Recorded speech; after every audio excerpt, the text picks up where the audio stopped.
O Senhor esteja convosco. Proclamação do Evangelho de Jesus Cristo segundo Lucas. Naquele tempo disse Jesus aos seus discípulos: eu vim para lançar fogo sobre a terra, e como gostaria que já estivesse aceso. Devo receber o batismo, e como estou ansioso até que isto se cumpra. Vós pensais que eu vim trazer a paz sobre a terra? Pelo contrário, eu vos digo, vim trazer divisão. Pois daqui em diante, numa família de 5 pessoas, 3 ficarão divididas contra 2 e 2 contra 3. Ficarão divididos o pai contra o filho e o filho contra o pai, a mãe contra a filha e a filha contra a mãe, a sogra contra a nora e a nora contra a sogra. Palavra da salvação. Glória a vós, Senhor.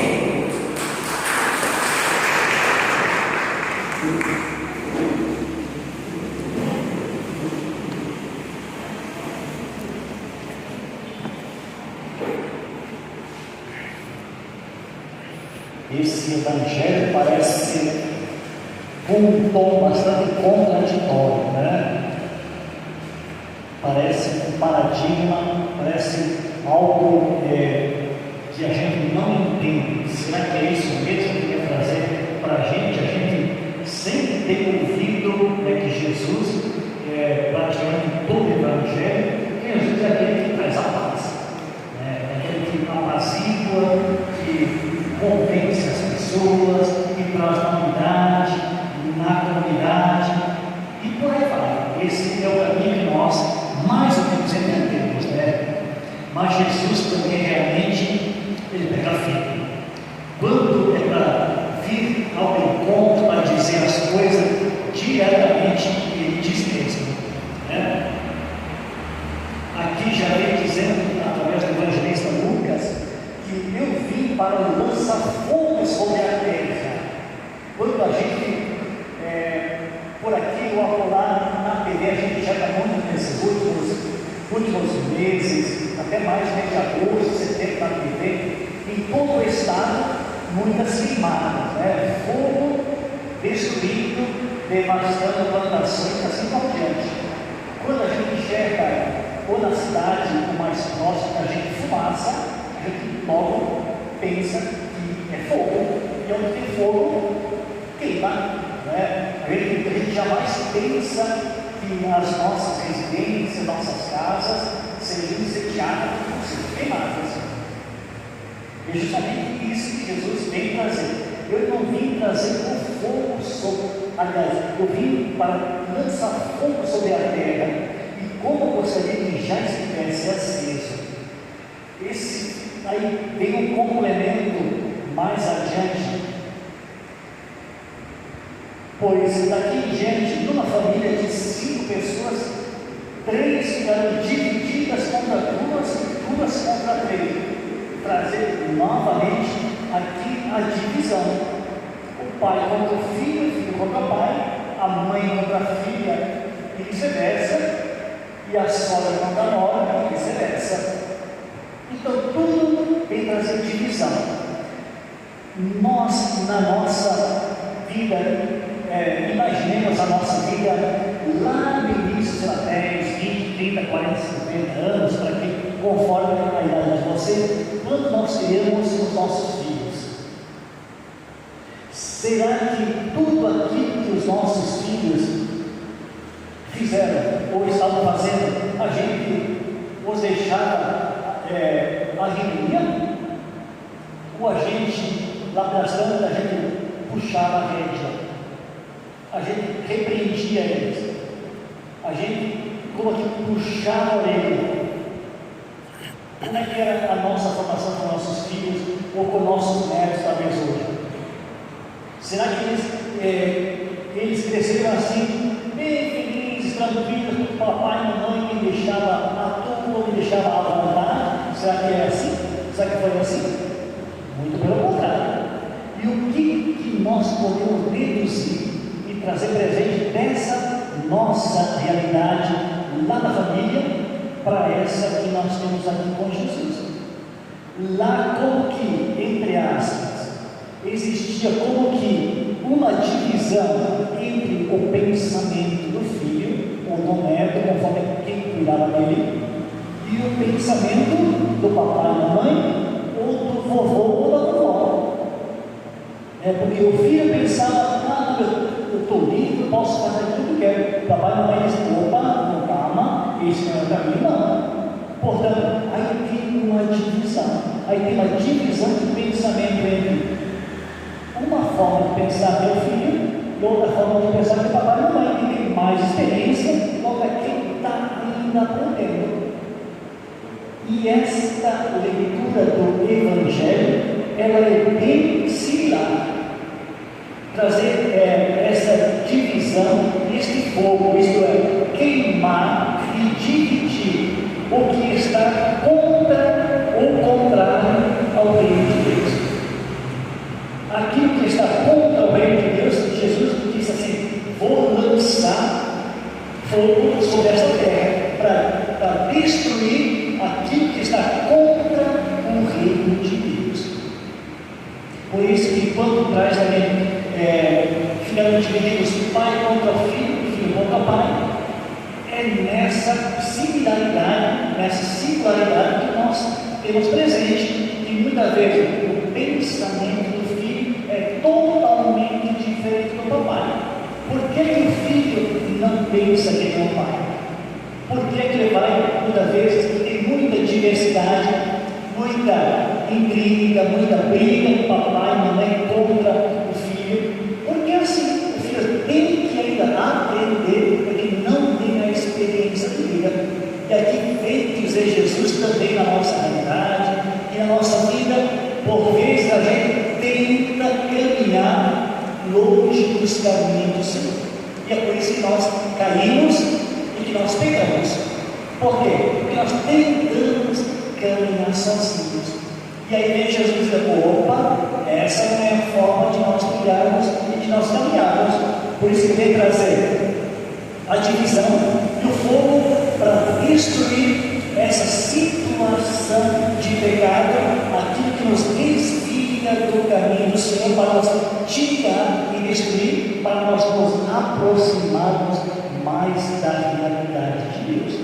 Que é aquilo que agora vem de encontro, a carta de Paulo, que toda essa semana a gente ouviu, para quem está mais próximo das leituras da liturgia da semana, Paulo aos Romanos, dentro das cartas autênticas dele, que vem de encontro aquilo que pode dividir a comunidade, aquilo que pode dividir as pessoas, aquilo que pode dividir as famílias, que é a questão do pecado. Vem de encontro, por exemplo, na leitura que nós vimos ainda lá na terça-feira, diz assim, que a morte passou para todos os homens, porque todos pecaram. Aí traz presente aqui a questão do pecado original, pecado lá nas origens ainda, que aquilo que eles pecaram ainda se desenvolve hoje, ainda perdura hoje. É a questão da concupiscência, isto é, essa tendência para o pecado, que todos nós temos. Todos nós, no lado das tantas, a gente cai sem se dar conta, né? E lá vem e diz assim: o dom gratuito concedido através de um só homem, que é Jesus Cristo, derramou em abundância sobre todos. Isto é, o dom da graça foi concedido gratuitamente a cada um de nós, que é esse resgate dessa situação de pecado da onde que nós estivemos. E ainda segue no dia de ontem, diz que o pecado não reine mais em vosso corpo mortal. Não ofereçais mais vossos membros ao pecado como armas para a iniquidade. Oferecei-vos a Deus como pessoas vivas, isto é, como pessoas que passaram da morte para a vida. O pecado não vos dominará, mas infelizmente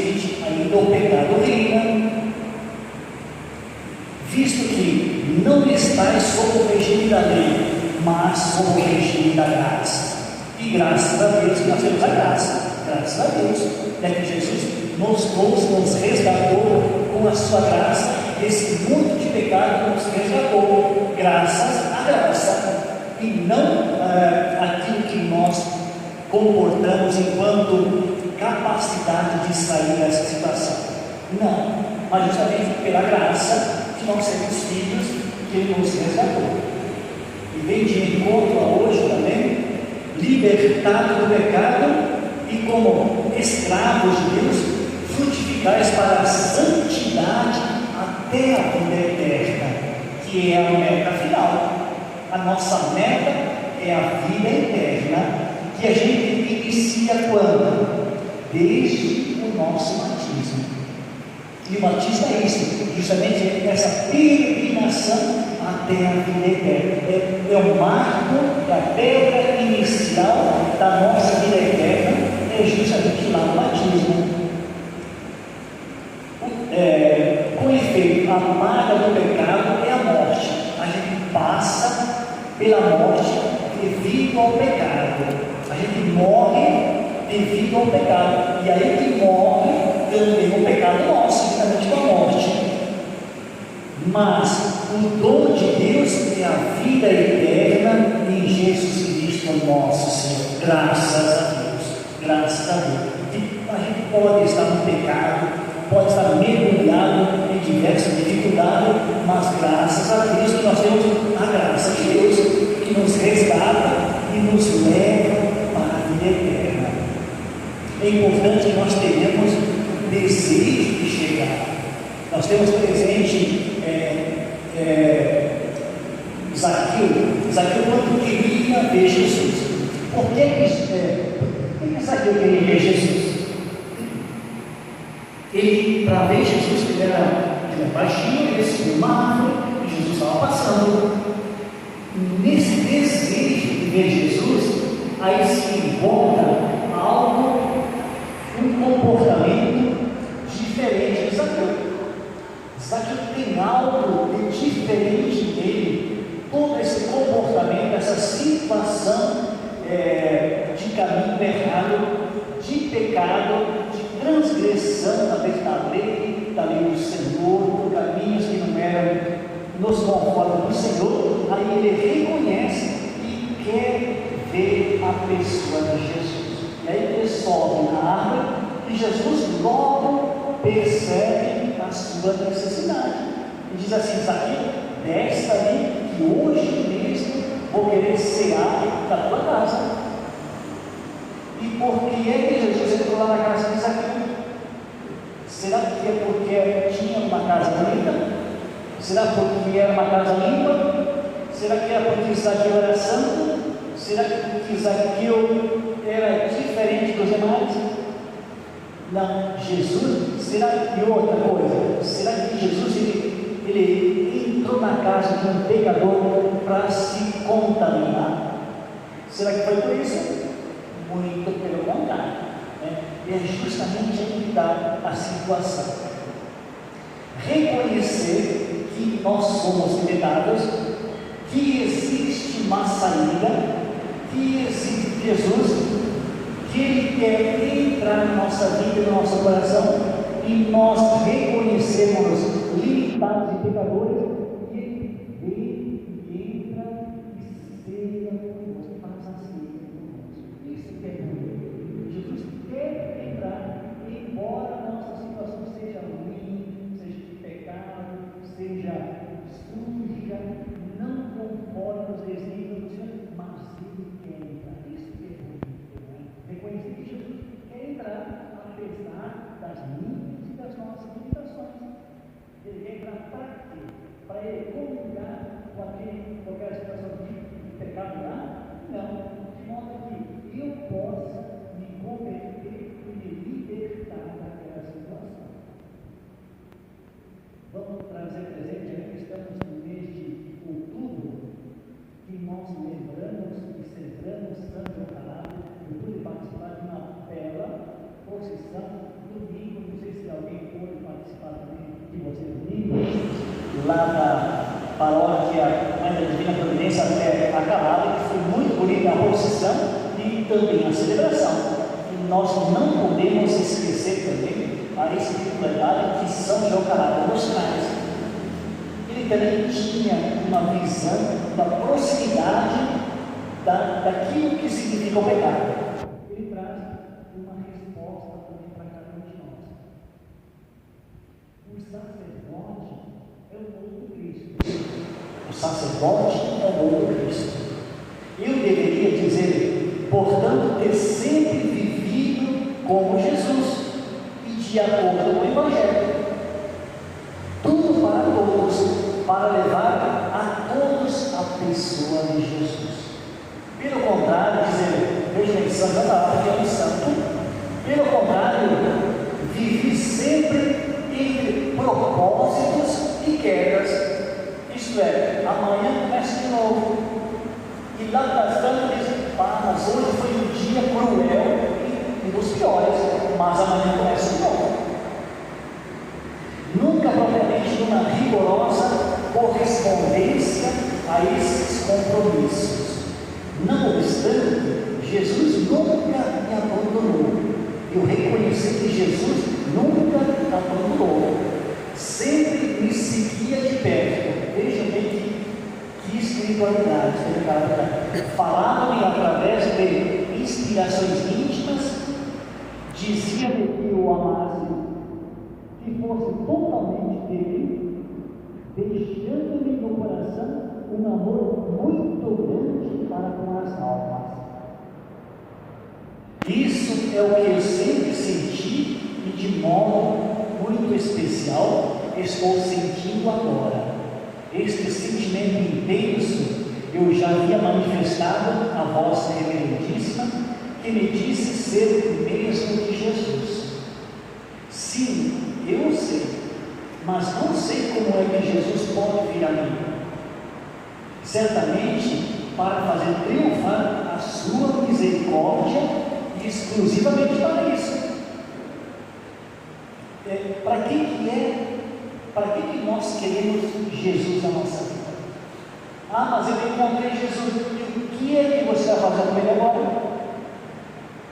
A palavra diz assim, para fazer triunfar a sua misericórdia. Basta para fazer triunfar a sua misericórdia, e exclusivamente para isso.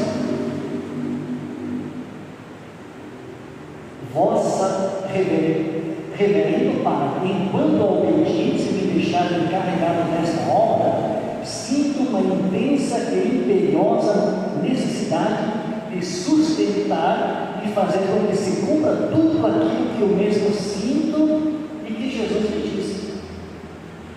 Vossa reverendíssima sabe, eu sou um pecador. Jesus ama os pecadores. Veja bem, Jesus ama os pecadores, mas não significa que nós devamos ficar no nosso pecado. E me quer bem, e por isso que se utilizou de mim. Veja bem, a Bíblia já diz assim, que Deus se usou de Carábia porque ele era pecador. Vejam bem como que uma contradição. Deus se usa dos pecadores. Mas eu quero ser santo hoje mesmo, eu sou santo, tá? Não. Deus se usa dos pecadores para o seu projeto.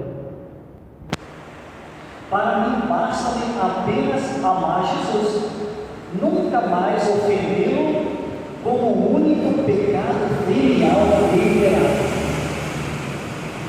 Ó Jesus, aumenta a minha fé e o grande amor que tenho para contigo, numa plena conformidade com as disposições de Deus, por mais dolorosas que me pareçam. A última frase que vem aqui: com a graça divina, quero ser totalmente Jesus e sofrer por seu amor. Caráter é bem profundo também na questão do pecado. Ele estava como que mergulhado no pecado, mas ele confiava totalmente a sua vida nas mãos de Deus, e mesmo reconhecendo-se pecador, amanhã começa. Amanhã eu vou recomeçar para ser melhor que hoje. Então essa também é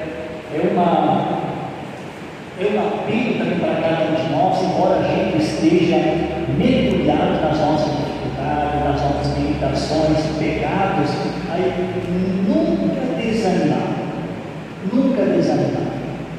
porque Jesus vem, quer ser conosco, vamos aqui ter encontro na casa dele, ele tem na nossa vida, no nosso coração, para quê? Para transformar a nossa vida. Ele não quer meter o dedo, sabe quando você vê isso? Não. Ele quer entrar na nossa vida para transformar, tentar transformar a nossa vida. E nós reconhecemos que nós temos capacidades mil para sair dessa situação e vencer sempre com ele. Isso é um apelo fabuloso que também caráter vem trazer a cada um de nós.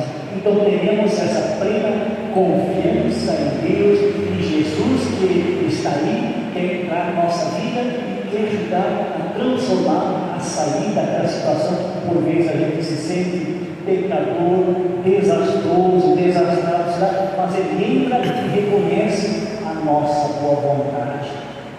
Louvado seja nosso Senhor Jesus Cristo. Para sempre seja louvado. E apresentemos também a Deus as nossas preces, as nossas intenções, e após cada invocação nós vamos responder: Senhor,